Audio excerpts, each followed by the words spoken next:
नमस्कार ओडिशा आपणको स्वागत करुच्ची आमर चैनल जी न्यूज अपडेट को। आज हूँ डिसेम्बर मास 6 तारिख शनिवार आउ आजिर पाणीपाग संपर्क में एक बड़ खबर सामना को आसी। आज राज्य में शीतर प्रकोप पुणी थे बढ़िबार संभावना रही। तेबे भिडियोटी आरंभ करने पूर्व समस्त को गोटे रिक्वेस्ट आमर चैनल को सब्सक्राइब करने सहित पाखरे आसुतिबा बेल आइकन को ऑन करने को जमारू भूलंतु नहीं। शीत प्रकोप रे थरुची ओडिशा, जनजीवन बाधाप्राप्त। वर्तमान समग्र ओडिशा रे तापमात्रा क्रमागत भावे ह्रास पाइबारे लागिछि। राज्यर विभिन्न स्थान रे शीतर प्रकोप अनुभूत हेउछि। एही थंडा जोगु सारा राज्यर जनजीवन प्रभावित हेबारे लागिछि। विशेषकर गजपति जिलार पारलाखेमुंडी अंचल में प्रबल शीत लहरी अनुभूत हेउछि। सकाळ समय पारलाखेमुंडी सहर समेत आखपाख अंचल एक घन कुहुड़ी आस्तरण में ढांकी होई रहुछि। एही घन कुहुड़ी जोगु रास्तार यातायात करिबारे बाधा सृष्टि होछि। दृश्यमानता कमी जाउथिबारु गाड़ी चलाचल में विलंब हेउछि एवं लोके असुविधार सम्मुखीन हेउछन्ति। तेबे एही थंडा सत्ते किछि लोक निजको फिट रखिबा पाई चेष्टा करुचंती। प्रतिदिन सकाळु सकाळु खेल पड़ियारे लोकंकर भिड़ जमुथिबा देखिबाकू मिलुछि। सेपटे आज पाई 7टी जिल्लारे घन कुहुड़ी पाई येलो वार्निंग जारी करा जायछि। 28टी जिल्लारे भीषण शीत एवं 2टी जिल्लारे प्रबल शीत ता सहित समुदाय 30टी जिल्लारे पाग सुखिला रहिबो बोली कहिछि भुवनेश्वर स्थित आंचलिक पाणीपाग विज्ञान केन्द्र। तेबे आज पाई क्यों क्यों जिला को सतर्क सूचना दिया जाइछि, क्यों जिला गुड़िकरे पाग सुखिला रहिबो ता सहित क्यों जिला गुड़िकरे हाड़भंगा शीत बा भीषण शीत हेबो एवं क्यों जिले में प्रबल शीत हेबो एवं राज्यर तापमात्रा केते डिग्री सेल्सियस पर्यंत कमिबो एवं ता सहित शीत बढ़िबाकू नहीं पाणीपाग विभाग कौन अपडेट देइछि ए नहीं संपूर्ण खबर एवं आपणक जिलार तापमात्रा केते रहिबो ताहा जानिबा पाई भिडियोटी को शेष पर्यंत निश्चय देखंतु। ता सहित चैनल रे नुआ करी आसीथिले आम चैनल जी न्यूज अपडेट को एबे ही सब्सक्राइब करी पाखरे आसुतिबा बेल आइकन को ऑन करी रखंतु। एहा द्वारा आपण सबुदिन पाणीपागर सटीक अपडेट सर्वप्रथमे पाई परिबे। तेबे चलंतु डेरी न करी आजिर पाणीपाग अपडेट उपरे नजर पकाई नेबा। तेबे जानिबा आज जो 7टी जिल्लारे घन कुहुड़ी पाई येलो वार्निंग जारी करा जायछि।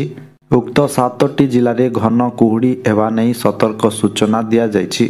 एही कुहुड़ी जोगु सकाळ समय रे रास्तारे यातायात समय रे समस्या सृष्टि होई पारे। जदि आपण एही जिल्ला गुड़िकरे थांती तेबे गाड़ी चलाइबा समय रे अधिक सतर्कता अवलंबन करंतु। एहा पर जानिबा आज पाई जो 28टी जिल्लारे भीषण शीत हेबो बोली सूचना दिया जायछि।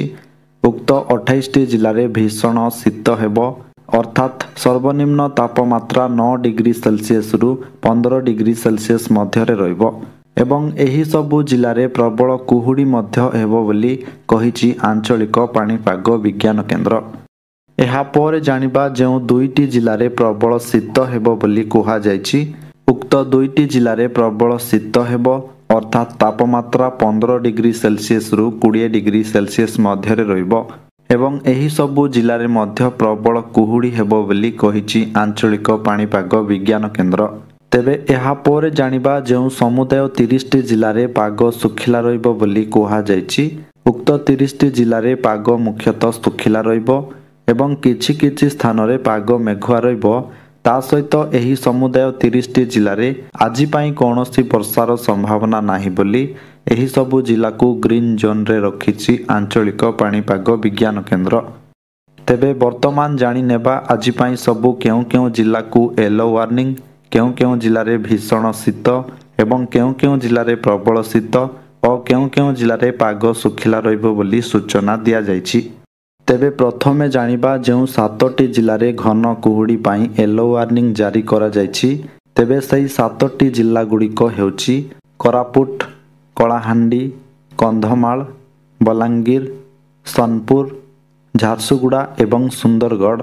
एहा पर जानिबा जो 28टी जिल्लारे भीषण शीत हेबो बोली कुहा जायछि। तेबे सही 28टी जिल्ला गुड़िक हेउछि मालकानगिरी जोठी तापमात्रा रहिबो 14 डिग्री सेल्सियस, ଏହାପରେ କୋରାପୁଟରେ 11 ଡିଗ୍ରୀ ସେଲସିୟସ୍, ନବରଙ୍ଗପୁରରେ 13 ଡିଗ୍ରୀ, ରାୟଗଡ଼ାରେ 14 ଡିଗ୍ରୀ, ଗଜପତିରେ 15 ଡିଗ୍ରୀ, କଳାହାଣ୍ଡିରେ 11 ଡିଗ୍ରୀ, ନୂଆପଡ଼ାରେ 14 ଡିଗ୍ରୀ। ତାପରେ ବଲାଙ୍ଗୀରର ଟିଟଲାଗଡ଼ଠାରେ 13 ଡିଗ୍ରୀ ସେଲସିୟସ୍ ଏବଂ ବଲାଙ୍ଗୀରରେ 12 ଡିଗ୍ରୀ ସେଲସିୟସ୍। ଏହାପରେ କନ୍ଧମାଳର ଫୁଲବାଣୀଠାରେ ସର୍ବନିମ୍ନ ତାପମାତ୍ରା 9 ଡିଗ୍ରୀ ସେଲସିୟସ୍ ରହିବ ବା ଭୀଷଣ ଶୀତ ହେବ। ତାପରେ ବୌଦ୍ଧରେ 12 ଡିଗ୍ରୀ, ଅନୁଗୁଳରେ ମଧ୍ୟ ସର୍ବନିମ୍ନ ତାପମାତ୍ରା ରହିବ 9 ଡିଗ୍ରୀ, ସୋନପୁରରେ 13 ଡିଗ୍ରୀ, ବରଗଡ଼ରେ 15 ଡିଗ୍ରୀ, ସମ୍ବଲପୁରରେ 13 ଡିଗ୍ରୀ। ଏହାପରେ ଝାରସୁଗୁଡ଼ାରେ ମଧ୍ୟ ସର୍ବନିମ୍ନ ତାପମାତ୍ରା 9 ଡିଗ୍ରୀ ସେଲସିୟସ୍ ରହିବ। ତା ସହିତ ସୁନ୍ଦରଗଡ଼ର ରାଉରକେଲାଠାରେ ସର୍ବନିମ୍ନ ତାପମାତ୍ରା 9 ଡିଗ୍ରୀ ସେଲସିୟସ୍ ଏବଂ ସୁନ୍ଦରଗଡ଼ଠାରେ 10 ଡିଗ୍ରୀ ସେଲସିୟସ୍। ଏହାପରେ ଦେଓଗଡ଼ରେ 14 ଡିଗ୍ରୀ, କେନ୍ଦୁଝରରେ 11 ଡିଗ୍ରୀ, ମୟୂରଭଞ୍ଜରେ 13 ଡିଗ୍ରୀ ଏବଂ ବାଲେଶ୍ୱରରେ ମଧ୍ୟ 13 ଡିଗ୍ରୀ। ତାପରେ ଭଦ୍ରକରେ 14 ଡିଗ୍ରୀ, ଯାଜପୁରରେ 13 ଡିଗ୍ରୀ, ଢେଙ୍କାନାଳରେ 12 ଡିଗ୍ରୀ ଏବଂ କଟକରେ ମଧ୍ୟ 12 ଡିଗ୍ରୀ। ତାପରେ କେନ୍ଦ୍ରାପଡ଼ାରେ 13 ଡିଗ୍ରୀ, ଜଗତସିଂହପୁରରେ 13 ଡିଗ୍ରୀ, ଖୋର୍ଦ୍ଧାରେ 13 ଡିଗ୍ରୀ ଏବଂ ନୟାଗଡ଼ରେ ମଧ୍ୟ 13 ଡିଗ୍ରୀ ସେଲସିୟସ୍ ତାପମାତ୍ରା ରହିବ।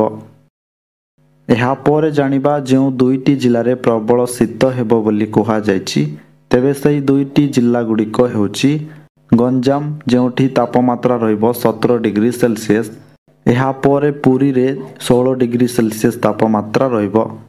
ଏହାପରେ ଜାଣିବା ଆଜି ପାଇଁ ଯେଉଁ 30ଟି ଜିଲ୍ଲାରେ ପାଗ ଶୁଖିଲା ରହିବ ବୋଲି କୁହାଯାଇଛି, ତେବେ ସେହି 30ଟି ଜିଲ୍ଲାଗୁଡ଼ିକ ହେଉଛି ମାଲକାନଗିରି, କୋରାପୁଟ, ନବରଙ୍ଗପୁର, ରାୟଗଡ଼ା, କଳାହାଣ୍ଡି, ନୂଆପଡ଼ା, ବଲାଙ୍ଗୀର, କନ୍ଧମାଳ, ଗଜପତି, ଗଞ୍ଜାମ, ନୟାଗଡ଼, ବୌଦ୍ଧ, ସୋନପୁର, ବରଗଡ଼, ସମ୍ବଲପୁର, ଝାରସୁଗୁଡ଼ା, ସୁନ୍ଦରଗଡ଼, ଦେଓଗଡ଼, ଅନୁଗୁଳ, ଢେଙ୍କାନାଳ, କଟକ, ଖୋର୍ଦ୍ଧା, ପୁରୀ, ଜଗତସିଂହପୁର, କେନ୍ଦ୍ରାପଡ଼ା, ଯାଜପୁର, କେନ୍ଦୁଝର, ଭଦ୍ରକ, ବାଲେଶ୍ୱର ଏବଂ ମୟୂରଭଞ୍ଜ। ଅନ୍ୟପଟେ ଓଡ଼ିଶାରେ ବଢ଼ିବ ଶୀତର ପ୍ରକୋପ, କମିବ ରାତ୍ରି ତାପମାତ୍ରା। ରାଜ୍ୟରେ ଶୀତର ଲହରୀ ଜାରି ରହିଥିବା ବେଳେ ଆଗାମୀ 2ରୁ 3 ଦିନ ମଧ୍ୟରେ ଆହୁରି କମିବ ତାପମାତ୍ରା। ଆସନ୍ତା 24 ଘଣ୍ଟାରେ ଘନ କୁହୁଡ଼ି ପାଇଁ 7ଟି ଜିଲ୍ଲାକୁ ୟେଲୋ ୱାର୍ଣ୍ଣିଂ। ସେପଟେ ବର୍ତ୍ତମାନ ରାଜ୍ୟରେ କୌଣସି ପାଣିପାଗ ନିୟାମକ ସକ୍ରିୟ ନଥିବା ବେଳେ ଅଧିକାଂଶ ଜିଲ୍ଲାରେ ପାଗ ଶୁଖିଲା ରହିବା ସହ କିଛି କିଛି ସ୍ଥାନରେ ଘନ କୁହୁଡ଼ି ଦୃଶ୍ୟମାନ ହେବା ନେଇ ପୂର୍ବାନୁମାନ କରିଛି ଭୁବନେଶ୍ୱର ସ୍ଥିତ ଆଞ୍ଚଳିକ ପାଣିପାଗ ବିଜ୍ଞାନ କେନ୍ଦ୍ର। ଭୁବନେଶ୍ୱର ସ୍ଥିତ ଆଞ୍ଚଳିକ ପାଣିପାଗ କେନ୍ଦ୍ରର ନିର୍ଦ୍ଦେଶିକା ଡକ୍ଟର ମନୋରମା ମହାନ୍ତି କହିଛନ୍ତି, ବର୍ତ୍ତମାନ ରାଜ୍ୟରେ ଶୀତର ପ୍ରଭାବ ସାମାନ୍ୟ କମ୍ ରହିଥିବା ବେଳେ ଆଗାମୀ 2 ଦିନ ଯାଏଁ ତାପମାତ୍ରାରେ କୌଣସି ପରିବର୍ତ୍ତନ ହେବ ନାହିଁ। ପରେ 2ରୁ 3 ଡିଗ୍ରୀ ତାପମାତ୍ରା କମିବା ସହ ପୁଣି ବଢ଼ିବ ଶୀତ। ଏହାସହ ଆସନ୍ତା 2 ଦିନ ଯାଏଁ ଘନ କୁହୁଡ଼ିର ସମ୍ଭାବନା ଥିବା ବେଳେ ଆସନ୍ତା 24 ଘଣ୍ଟାରେ କୋରାପୁଟ, ସୁନ୍ଦରଗଡ଼, ଝାରସୁଗୁଡ଼ା, କନ୍ଧମାଳ, ସୋନପୁର, ବଲାଙ୍ଗୀର ଓ କଳାହାଣ୍ଡି ଜିଲ୍ଲାରେ ଘନ କୁହୁଡ଼ି ପାଇଁ ୟେଲୋ ୱାର୍ଣ୍ଣିଂ ଜାରି କରାଯାଇଛି। ତେବେ ଦର୍ଶକ ବନ୍ଧୁ, ଏହା ଥିଲା ଆଜିର ସମ୍ପୂର୍ଣ୍ଣ ପାଣିପାଗ ଅପଡେଟ୍। ସବୁଦିନ ଏହିପରି ପାଣିପାଗ ଅପଡେଟ୍ ଜାଣିବା ପାଇଁ ଆମର ଚ୍ୟାନେଲ ସହିତ ଯୋଡ଼ି ହୋଇ ରୁହନ୍ତୁ। ଆଉ ଆପଣ କେଉଁ ଜିଲ୍ଲାରୁ ଏହି ଭିଡ଼ିଓ ଦେଖୁଛନ୍ତି ଏବଂ ଆପଣଙ୍କ ଜିଲ୍ଲାରେ ଶୀତ କିଭଳି ଅଛି, ଆପଣ କମେଣ୍ଟ ବକ୍ସରେ ନିଶ୍ଚୟ ଜଣାନ୍ତୁ। ଭିଡ଼ିଓକୁ ଗୋଟେ ଲାଇକ୍ କରିବା ସହିତ ଅନ୍ୟମାନଙ୍କ ସହିତ ମଧ୍ୟ ସେୟାର କରନ୍ତୁ, ଯାହାଫଳରେ ସମସ୍ତେ ସଠିକ୍ ପାଣିପାଗ ସୂଚନା ପାଇପାରିବେ। ଆସନ୍ତାକାଲିର ଅପଡେଟ୍ ନେଇ ପୁଣି ଆପଣଙ୍କ ସହିତ ଦେଖା ହେବ।